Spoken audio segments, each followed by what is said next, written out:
Tengo aquí, fijaros, de lo que vamos a empezar a hablar respecto a política, y de quien vamos a tener un texto es de Platón. No vamos a tener texto de los sofistas, por ejemplo. Entonces me voy a centrar más en Platón y luego voy a hablar algo de los sofistas porque quiero que vean, porque lo van a necesitar para el curso que viene, las personas que lo tengan, y para quien no quiera hacer segundo debate, no importa porque van a necesitar esto para la vida cotidiana, ¿no? Es una discusión muy interesante que hay y que tenemos en la vida cotidiana. No voy a poner esto de aquí, esto lo tenía para clase, para hacer una introducción y discutir un poco del tema de la política y cómo es un tema de todos los días, ¿no? De la ordenación de la convivencia, que es de lo que nosotros vamos a hablar. Si en algún momento tenemos que hablar de algún partido político, de algún sindicato, de una directriz de algún partido, de alguna opción política, lo que sea, va a ser como un ejemplo, ¿no? De ordenación, pero va a ser porque lo vamos a tener que llevar a un ejemplo concreto. Pero a nosotros eso no nos interesa para nada, ¿no? De hecho, yo tenía aquí como presentación algo que los que tuvieron en cuarto conmigo lo vieron. Fijaros, aquí tenemos unas declaraciones de Trump, ¿no? Aquí tenemos unas declaraciones de Bolsonaro. Estas declaraciones, las tres, otras de Salvini, estos tres líderes políticos, Trump, ya sabéis, en Estados Unidos, Bolsonaro en Italia, Bolsonaro en Brasil, Salvini en Italia, los tres pertenecen a un neoliberalismo y a una derecha bastante fuerte, con lo cual es muy fácil detectar cuál es su posición ideológica respecto a cómo debe de organizarse la polis, ¿no? Y se puede detectar además no solo, como por ejemplo en el caso de Trump, no solo cuando hacen declaraciones estrictamente políticas, o sea, que pueden ser llevadas, se ve bien en la declaración de Salvini, por ejemplo, en lo que está diciendo Salvini, sino cuando están dando su opinión sobre determinadas cuestiones de la vida, de convivencia, ¿no? Y de cómo ven la vida. Y ahí está precisamente el salto, que no es un salto, realmente es un deslizamiento que se da desde la ética hacia la política, ¿no?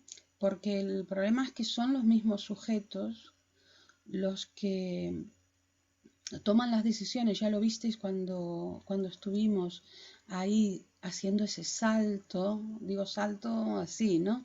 En el hedonismo de las decisiones individuales, por ejemplo, en el hedonismo antiguo, a una elección que implicaba ya a los otros individuos, ya digamos en un ámbito social, por ejemplo con Stuart Mill.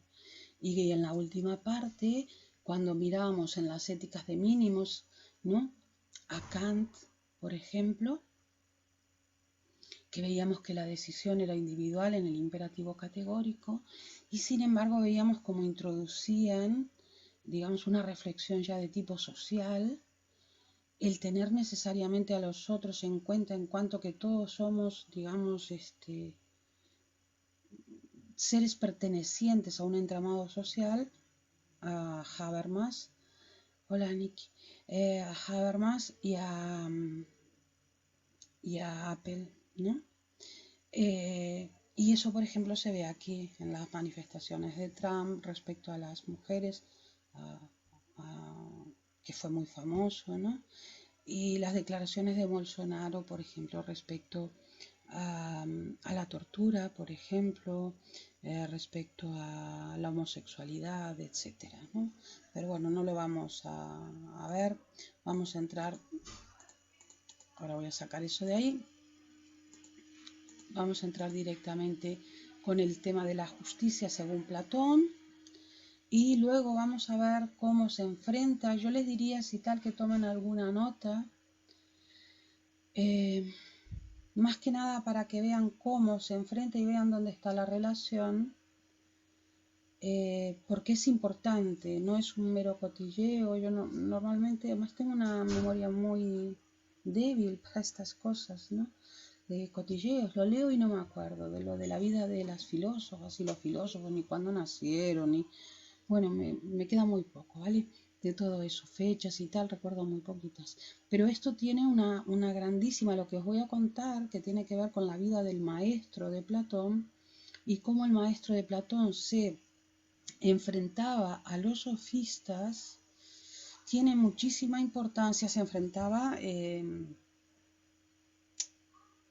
a nivel de filosofía, quiero decir, ¿no? Tiene mucha importancia para entender la concepción política de Platón, ¿vale? Entonces primero les voy a explicar Platón y luego vamos a ver cómo parte de su filosofía, lo vamos a hacer a posteriori, cómo parte de su filosofía, una gran parte de su filosofía, viene de esa herencia que él coge de su maestro, y esa herencia de su maestro fue Sócrates, ese famoso que ustedes deben de conocer por Solo sé que no sé nada, viene de ese enfrentamiento que tiene a las posiciones de los sofistas, ¿vale? Fijaros cómo se titula el apartado de Platón, la justicia según Platón, ¿no? Una de las obras más importantes de Platón se llama La República o de la Justicia. En realidad está traducida tanto a gallego como a castellano como República. Saben que yo no sé griego ni sé latín, o sea que nunca lo estudié, quiero decir, las cosas que sé las sé por filosofía y que normalmente no me paro en estas cosas, ¿eh? Pero en este caso sí tiene importancia, porque nosotros cuando pensamos en república como opuesto, seguro que yo les dije la república. La obra se llama, de las más importantes de Platón, La República o de la Justicia, o sea, y ustedes piensan, Platón va a proponer una república como la mejor forma de gobierno, y automáticamente están pensando república contra monarquía, o sea, abolir la monarquía, etcétera. Y no, no es eso lo que Platón está proponiendo. Ahí hay un problema de traducción, ¿vale? Esta república, hasta donde yo sé, y creo saberlo bien, ¿no? Sale del latín de res publica, que es como se traduce del original del griego politeia. No hay ninguna palabra que yo sepa, ni anglosajona ni latina, con la que se traduzca politeia, ¿vale? Esa palabra griega. Cuando pasa al latín, pasa como res publica. Y eso sí tiene una traducción que no sea república, y es como la cuestión pública. Eso de res pública tampoco traduce exactamente politeia, ¿eh? Pero sí digamos que traduce el espíritu de lo que quiere tratar en esa obra Platón, en la cuestión pública, ¿no? No la cuestión privada, no las cuestiones privadas, no los problemas privados, por ejemplo, de contratos entre personas privadas, lo que pasa dentro de una casa o cosas así, o lo que pasa entre amigos, etcétera, sino de los problemas públicos, de convivencia pública, ¿no? De cómo nos organizamos. Y en eso sí que eso de res pública sí que digamos, respetaría, ¿no? el espíritu original. Ahora, lo de república ya no, porque en nuestro idioma, ya sea el gallego o el castellano, no me importa cuál, no lo respeta, porque nosotros pensamos automáticamente lo contrario, monarquía, ¿no? Les decía que una de las obras principales de Platón es La República, fijaros, o de la Justicia, él le pone subtítulos, ¿no?, a sus obras. Lo que más le preocupa a Platón, que habla de la cuestión pública, cuando en esa obra que habla de la cuestión pública, es la justicia. Y lo que le preocupa a él, cómo podemos hacer para organizar la polis de tal manera que la polis, lo que nosotros llamamos hoy Estado, ¿no?, se organice de una forma justa. Porque para él es la virtud más alta que puede alcanzar tanto un ser humano como una ciudad que sea justa, ¿no? Eso es una ciudad virtuosa. Entonces, si os fijáis aquí, esta introducción es necesaria, igual que va a ser, perdonad que perdí el ratón, igual que va a ser que os explique esto. Con explicaros esto para mí era suficiente hoy, porque va a ser como la base que nos va a dar luego la pauta para ir más rápido, ¿no? El objetivo de la filosofía platónica es encontrar un sistema de gobierno que busque, fijaros, un bien común para sí, un bien común, no el bien privado, o no el bien de una mayoría, o no el bien de una parte, ¿entendéis? Quiero decir, sino el bien común, porque de esa manera, encontrando el bien común, eliminaríamos las injusticias, ¿no? Entonces, él lo que va a proponer, nosotros lo vamos a ver muy en pequeñito esto, ¿no?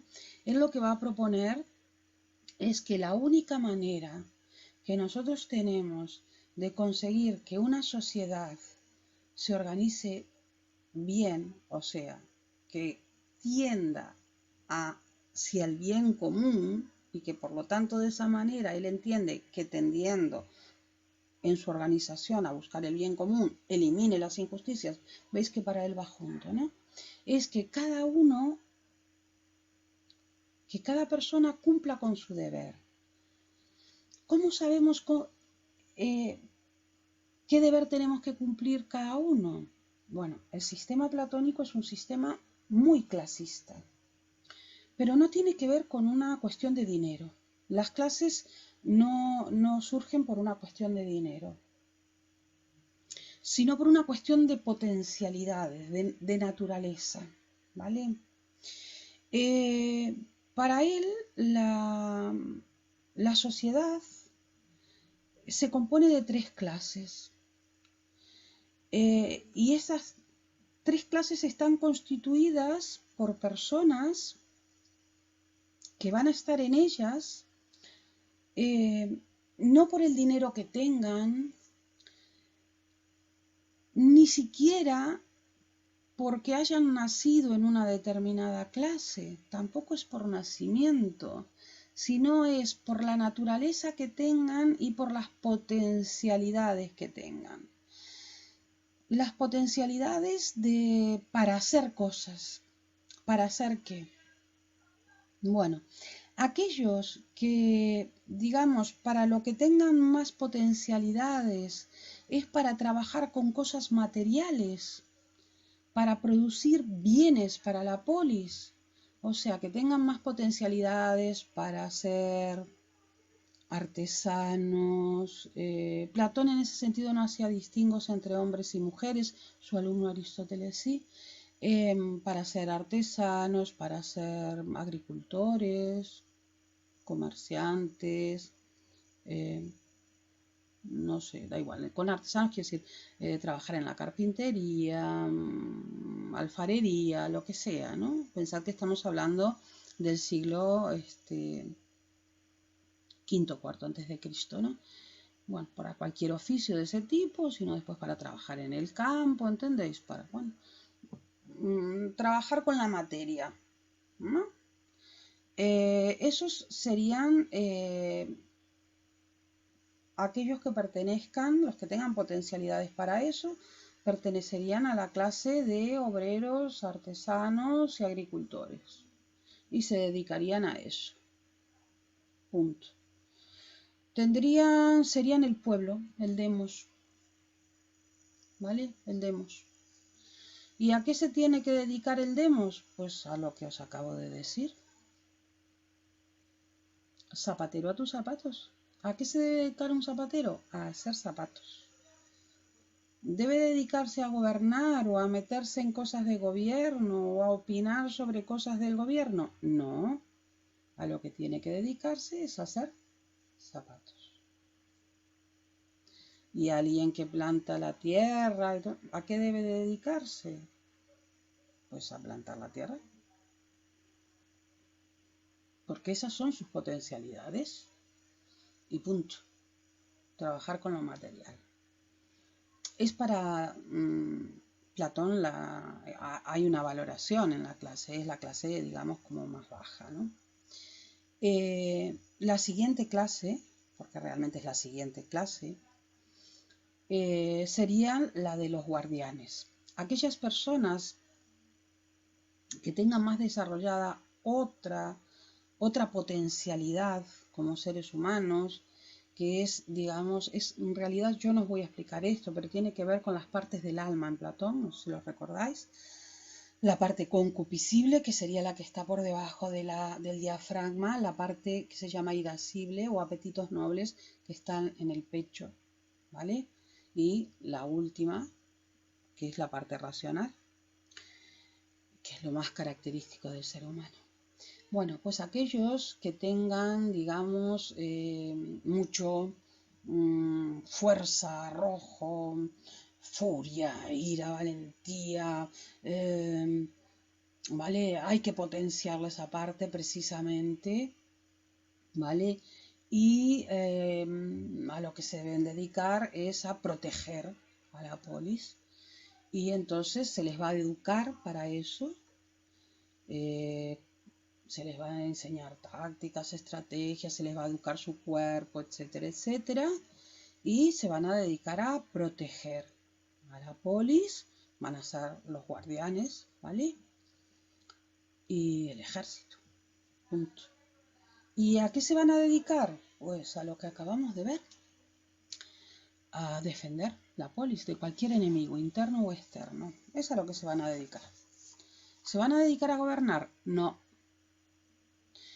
Esto quiere decir, Platón admitiría una dictadura militar en la polis, en una polis que busque el bien común y elimine las injusticias. Nunca. ¿Admitiría una democracia? Demos es pueblo. O sea que sería esto. Democracia, manda el pueblo. No, no sería una forma buena que busque el bien común, que elimine las injusticias, porque están mandando los que no deben mandar. Aquí, los valientes y fuertes desarrollando esas potencialidades. Ahora voy a ir a lo que aquí, los guardianes, los militares, los policías, etcétera. ¿A qué se deben dedicar? Pues a cuidar de la polis, de los enemigos. Si se dedican a tomar el poder, no están actuando por el bien común para eliminar las injusticias. Deben dedicarse a lo suyo, cada uno a lo suyo. Solo aquellos que tienen una potencialidad de la parte racional, y mirar cómo estoy indicando, porque es lo que os dije, cada parte, digamos, cada función del alma en Platón está como alojada en una parte del cuerpo.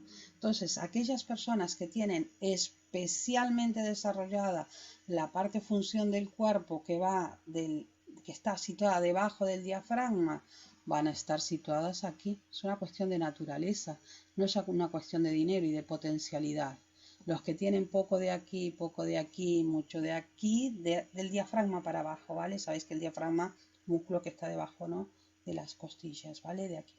Cuando empiezan las costillas a hacer el hueco, ¿no? ¿Vale? Bueno, van a estar aquí.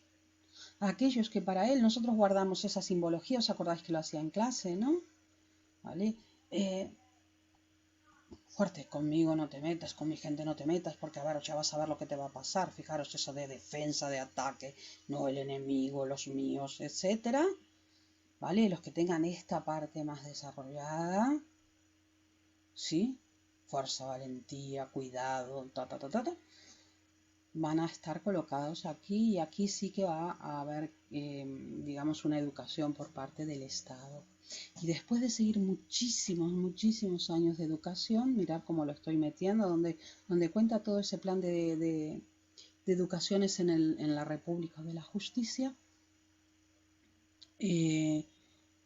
solo van a llegar unos poquísimos, a veces uno solo, que van a ser los sabios, los sophoi, ¿no?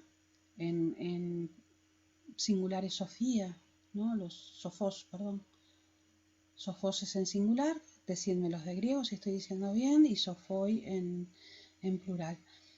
Solo ellos deben ser los que gobiernen, porque solo los sabios, no los valientes y fuertes o los que hacen zapatos, saben lo que es el bien común y saben cómo eliminar las injusticias. Solo ellos saben, entonces solo ellos son los que deben gobernar. ¿Cuándo vamos a tener entonces una polis justa? Cuando cada uno haga lo que debe hacer, cuando los sabios gobiernen, cuando los valientes y fuertes guarden, fijaros, según le manden los sabios, la polis, y cuando mirad qué interesante esto, cuando el pueblo, el demos, los obreros diríamos hoy, en aquel momento no había obreros, sino que había artesanos, agricultores, etcétera, comerciantes, sean moderados, o sea, se moderen. ¿Por qué? Porque son la peor parte, entonces lo que tienen que hacer es estar tranquilos, ocuparse de lo suyo y no hacer nada más. Se temperen, ¿no? Tengan la virtud de la templanza. Y en ese momento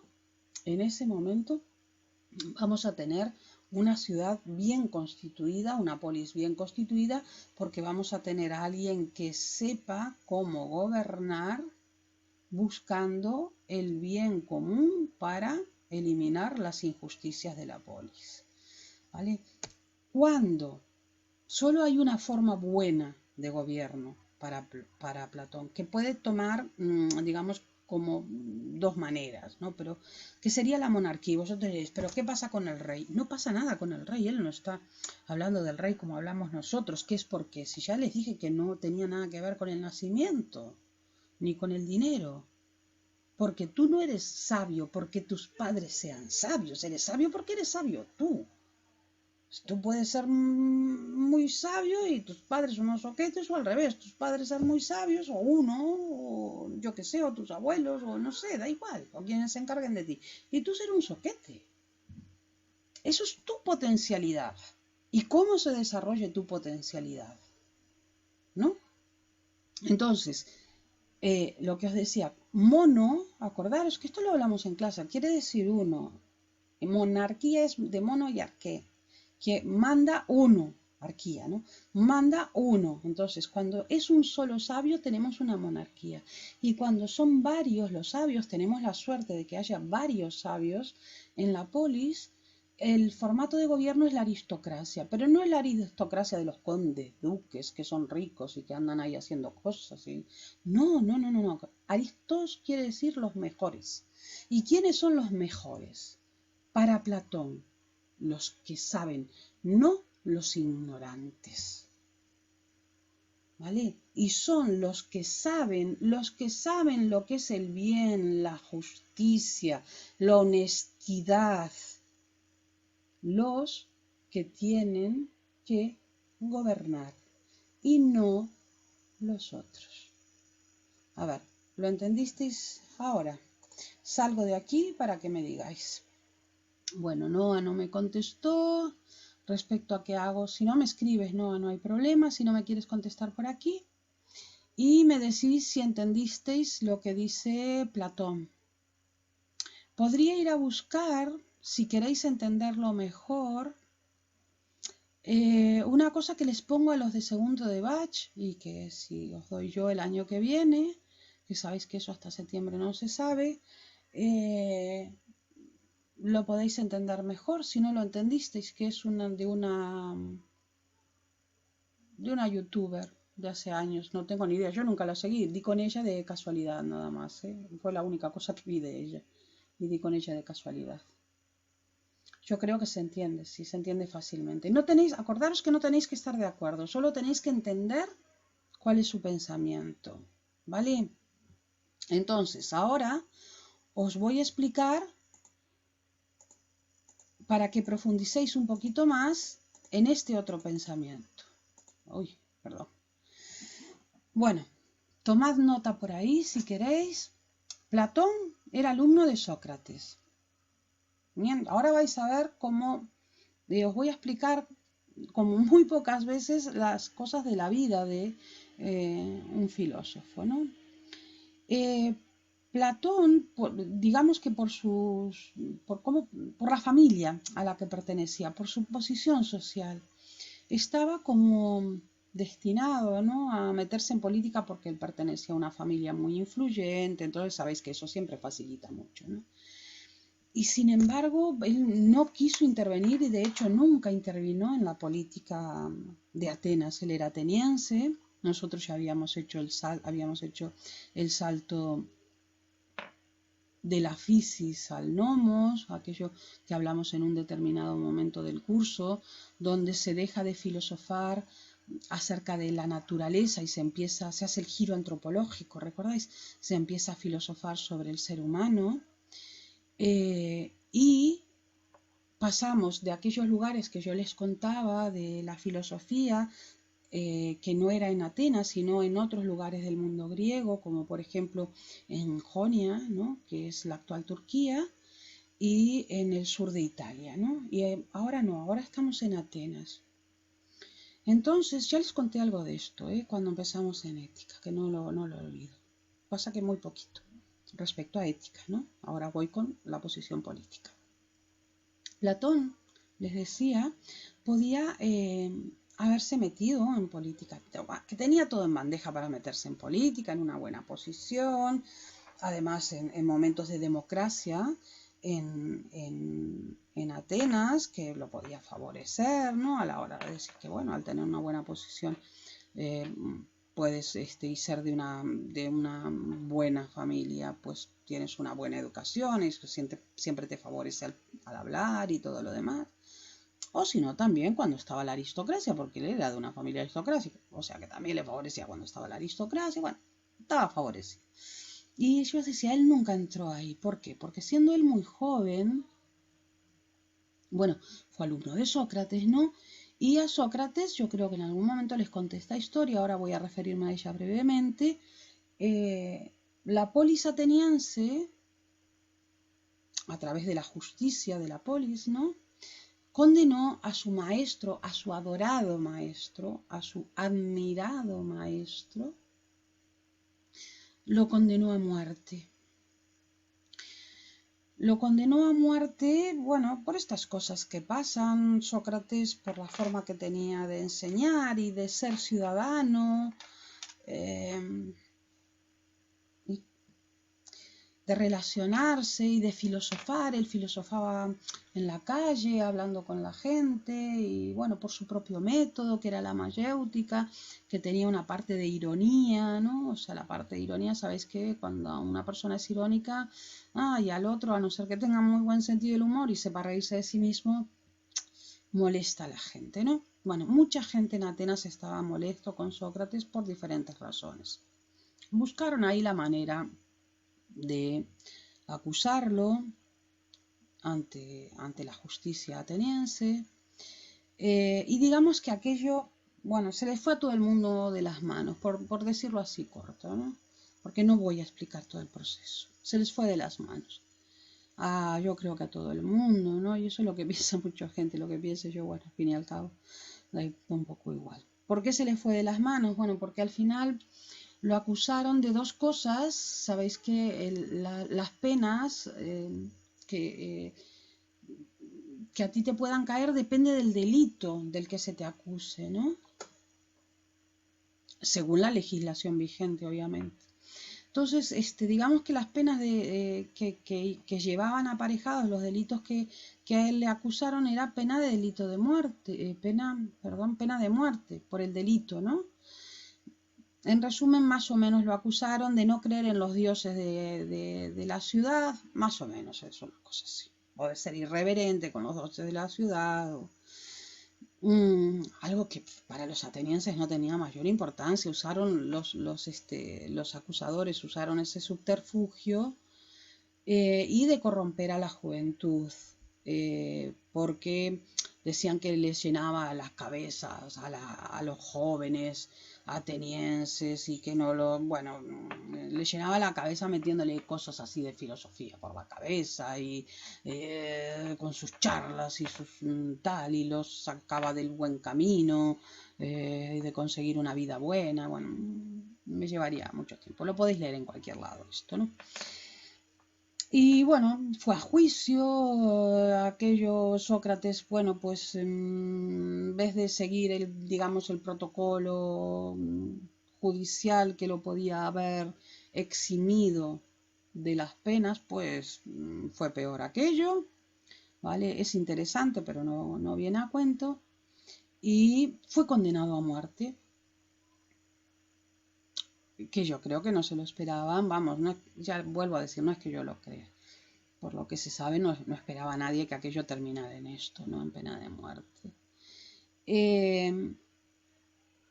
Incluso, pues se le intentó organizar que hubiera sido perfectamente factible, que se escapara, no sabéis todo. Y él no quiso, dijo que no, que él era un ciudadano ateniense y que iba a cumplir las leyes de Atenas.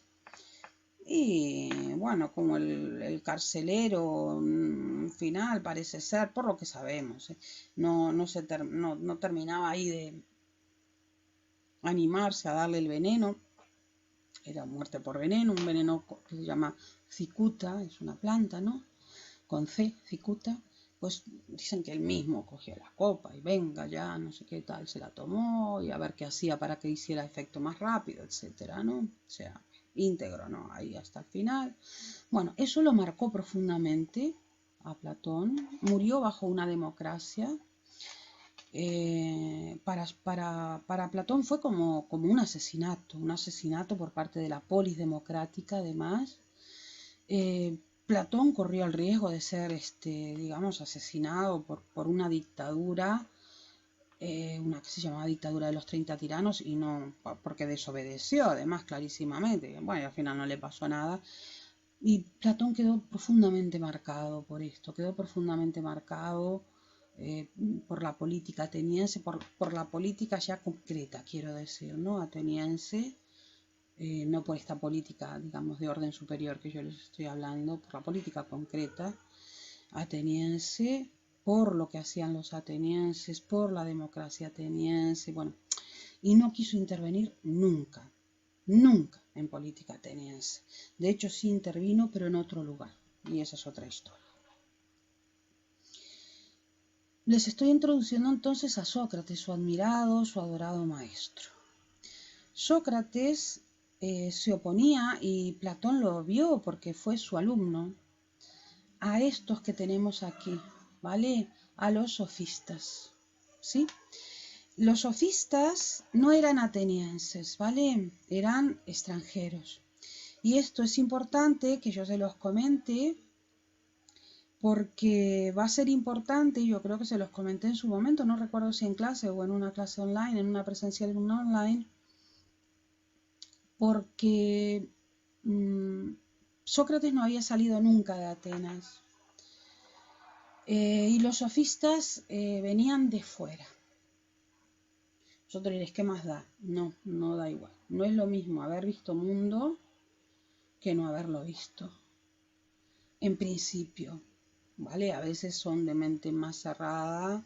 Con cerrada en este momento no quiero decir nada, ni bueno ni malo, ¿eh? Digo por lo de ver mundo y ver distintas cosas y ampliar horizontes, ¿no? En este momento no lo estoy diciendo como algo valorativo, lo estoy diciendo como algo descriptivo. Quiero decir que Sócrates solo había visto Atenas, y los sofistas, los distintos sofistas, como por ejemplo Protágoras o como por ejemplo Gorgias, venían de otros lugares, ¿vale? Venían de otros lugares. Como allí no se viajaba, perdonad que tengo que mandar una WhatsApp, como allí no se viajaba como viajamos nosotros, ¿vale? Que viajamos en un avión y llegamos en un segundito, ¿vale? Y llegamos a un lugar, habiendo pasado por un montón de lugares por el medio sin saber nada. Si tú viajas a pie o viajas a caballo o en burro o en lo que sea, yo qué sé, haces unos recorridos muy cortos. Tienes que pararte a hablar con la gente, Tienes que pararte a hablar con la gente. Tienes que pararte a hablar con la gente, tienes que comerlo al lugar, tienes que escuchar lo que hablan, tienes que sujetarte a las leyes del lugar, etcétera, ¿no? Y puedes ver cómo lo que se considera justo en un lugar puede no considerarse justo en un lugar. Ay, perdón. Entonces, lo que se considera justo en un lugar no se considera justo en otro lugar. Eso lo podemos ver nosotros, ¿no? Aquí en nuestro contexto en la Unión Europea, ¿no? Porque para estar en la Unión Europea, por ejemplo, no puede haber pena de muerte. Pero pensad aquí, en este mismo lugar, en España, aquí o en Galicia, no me importa, como le quede, la referencia que queráis tomar, ¿vale? Ahora estamos en el 2020, pero hasta el 75 la pena de muerte era una cosa que se consideraba justa. De hecho, la justicia lo admitía y de hecho la justicia te podía condenar a muerte. Si nosotros atravesamos 6.000 kilómetros hacia el este, no, porque es Unión Europea, pero si atravesamos 6.000 kilómetros por el Atlántico y vamos a Estados Unidos, sí. Entonces, ¿qué pasa? La justicia, ¿qué es? Esta justicia de la que habla Platón, esta justicia de la que habla Platón, depende de que te vayas moviendo y los 6.000 kilómetros, ¿qué es? Porque tú una frontera, que eso era lo que veían los sofistas, la frontera está aquí, ¿vale? Está en la frontera justita. Vamos a suponer que no nos separara el océano Atlántico, sino que fuera una frontera de tierra. Bueno, pues si está de este lado, la pena de muerte es injusta y si está de este lado es justa. Tac, tac.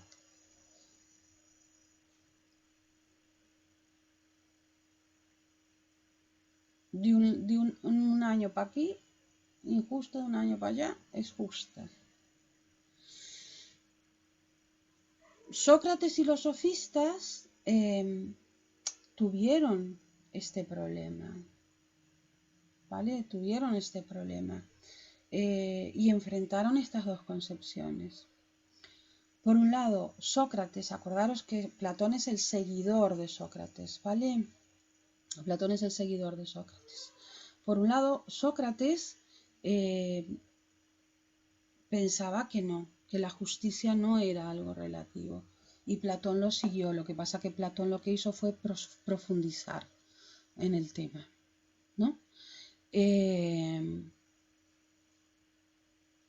Y lo que vino a decir Platón es que, a ver, si aquí cada uno hace lo que tiene que hacer y ocupa su lugar y se ocupa de lo suyo, va a haber justicia.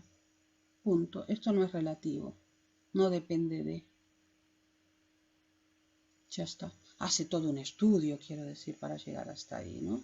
Y lo va razonando. En cambio, cuando entramos aquí en el ámbito de esta gente que viene de afuera, ellos piensan que las leyes humanas, que en griego se llaman, cuando es el plural nomoi, son diferentes a las leyes naturales. Las leyes naturales, acordaros, son como esto. Como la ley, por ejemplo, de la naturaleza que rige a qué sucede cuando yo dejo caer esto, ¿vale? Cuando yo dejo caer esto, fijaros, siempre pasa lo mismo. Siempre pasa lo mismo. Pero resulta que si yo mato aquí, no pasa lo mismo que si mato aquí.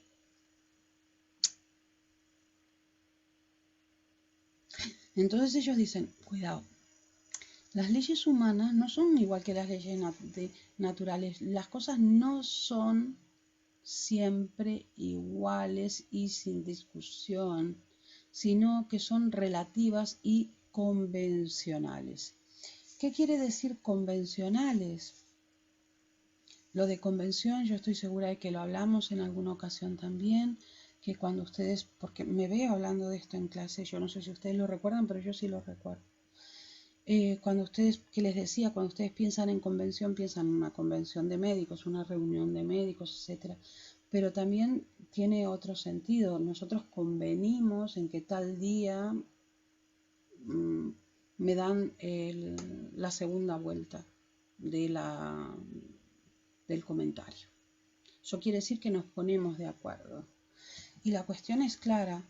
En esta sociedad se han puesto de acuerdo en que matar está tan mal que te condenan a muerte y es justo que te condenen a muerte. Y en esta sociedad no, dicen que es injusto que te condenen a muerte, que el Estado te mate, a sangre fría quiero decir, ¿no? Entonces los sofistas lo que dicen es, frente a Sócrates, Sócrates diría que solo hay justicia y punto. Y la justicia es esto que os acabo de decir. Por eso hay una sola forma buena de gobierno. Aunque pueda tomar la forma de, si hay uno solo sabio, monarquía si hay varios, aristocracia, pero eso es irrelevante, ¿no? Ellos van a decir que las leyes y las instituciones en realidad son creadas por los seres humanos. Y al ser creadas por los seres humanos, claro, dependen precisamente de los seres humanos o de la comunidad de seres humanos que la creen. No tienen un origen natural, no tienen un origen divino. Y al no tener ni un origen natural ni un origen divino, no son ni universales ni inmutables. No hay nada contra natura. No hay nada contra natura. Si queréis os explico luego esto de contra natura, me lo decís por si no lo entendéis, sino que cambian, son cambiables, no es solo que cambien, sino que son cambiables, mutables, y además son convencionales, no son naturales, sino que surgen por la tradición, por el acuerdo, por el uso, y se dejan de tener valía por el desuso, porque ya no estamos de acuerdo, porque ya no es tradición, etcétera. Entonces Platón se enfrenta al convencionalismo de los sofistas porque su maestro, Sócrates, al que él sigue, se enfrentaba al convencionalismo de los sofistas. Y por eso es que Platón dice, fijaros, que hay justicia, la justicia, si cada uno hace lo que debe hacer. Y solo hay una forma buena de gobierno. Todas las demás, él va presentando un listado, ¿no?, que no lo vamos a mirar, son formas degeneradas en el sentido de que degeneran a partir de la buena. Ese es el sentido, ¿no? Son formas degeneradas de la forma buena, ¿vale? Me preguntáis ahora. Vale, luego hablamos, Noa, de eso. Ahora me decís si queréis, si lo entendisteis.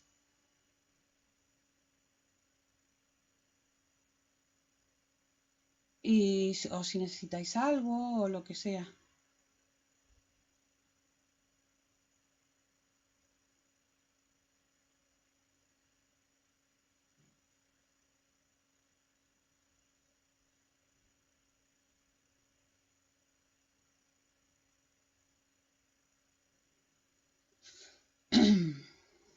Voy a abrir una cosa, ¿vale?, que tengo aquí.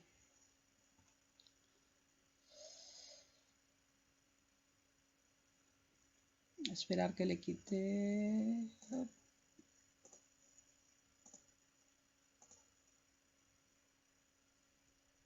No sé por qué está esto así, pero bueno, da igual. ¿Entendieron todos? Bueno, entonces hoy para terminar vamos a hacer una cosa que es leer. El próximo día lo retomamos y hoy lo leemos para terminar, ¿vale?, con Platón. Leemos un texto de Platón sin subrayarlo ni nada, solo lo leemos para terminar, digamos, redondeando la clase, y el próximo día, si les parece, lo que hacemos es retomar con todo esto y ahí empezar a subrayarlo y empezar a comentarlo, ¿vale? Pero eso el próximo día, porque hoy sí que no nos va a dar tiempo a subrayarlo, a hacer el esquema, ¿entendéis? Hoy no nos da tiempo de hacer todo eso porque se haría la clase muy larga. Sabéis que nos lleva bastante tiempo mientras yo voy hablando y todo lo demás. Pero a leerlo sí que nos da tiempo. Es este texto que tengo aquí, que lo voy a empequeñecer. Bueno, lo tengo así aquí porque es una cosa mía, ¿vale? Y lo que voy a hacer es, aquí lo tenéis. Es un texto que aquí no tiene la referencia, pero yo tengo la referencia en otro lugar. La referencia está aquí, fijaros.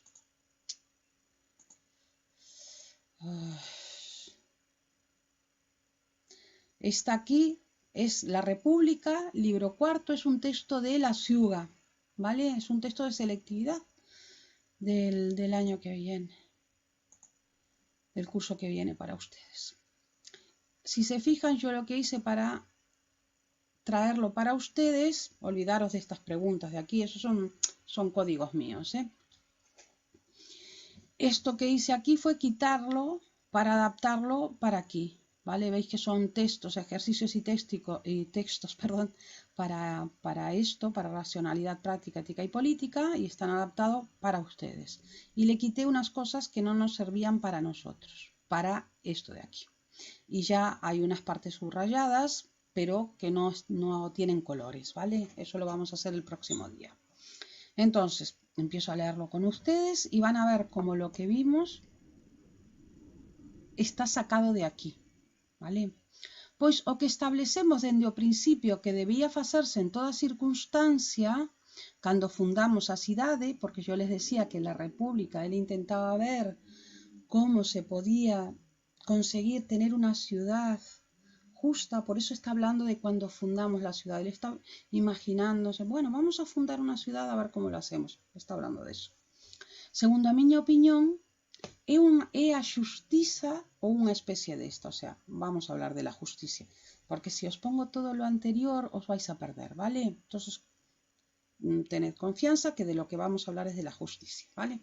Pois establecemos, se recordas, vedes, vente atrás, e moitas veces xa o repetimos, xustiza, que cada un debía de ocuparse dunha soa cousa dentre as que concirnen a cidade, precisamente daquela na que estivese mellor preparado por natureza. En efecto, dixémolo, e que a xustiza consiste en facer o que é propio dun, sen meterse nas cousas alleas. É algo que xa oímos a outros moitos e que nos dixemos repetidamente. Aí falta un acento, pero yo lo traje tal cual, de lo de la ciudad. En efecto, afirmámoslo muy frecuentemente. En ese caso, voy a ponerle el acento porque es una errata de los textos de Ciuga, ¿vale? Esperar que voy a poner aquí negrita y ya nos queda ahí eso. En efecto, afirmámoslo frecuentemente. Nese caso, amigo meu, a xustiza parece que consiste en facer cada un o seu. Sabes de onde o deduzo? Non, pero dimo ti. Ao meu parecer, do que temos examinado, a moderación, a valentía e a sabedoría.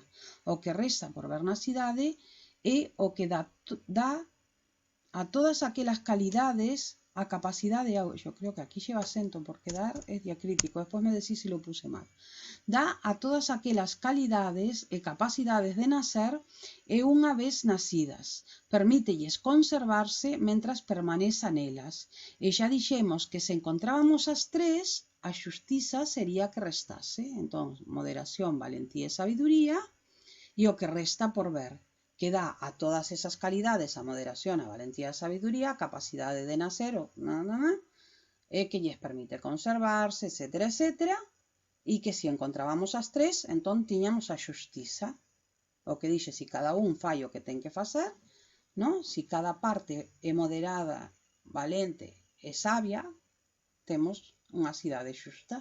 Porén, unha cidade parece xusta cando os tres tipos de naturezas que existen naquela fan cada un o seu. Sería cada unha, non? Pero bueno.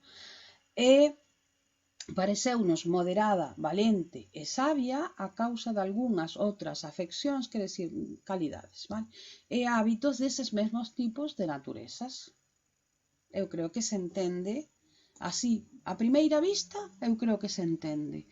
Se vos olvidades das cousas do medio que non entendedes, vale? Porque el ven falando de outras cousas e vai seguir falando de outras cousas. Eu creo que entendedes que está falando da xustiza, que está dicindo que hai xustiza cando cada un fai o que ten que facer, cando cada parte é virtuosa tal e como lle corresponde, non? E entón, cando cada parte fai o que ten que facer e é virtuosa, entón é virtuosa como lle corresponde, temos a xustiza. Logo os olvidades un pouco do que hai no medio, porque, polo que os dicía, vende antes e vai cara a outro lado, e nós temos ese cachiño de aí nada máis, e xa está. A ver, está entendido? O próximo día retomamos isto,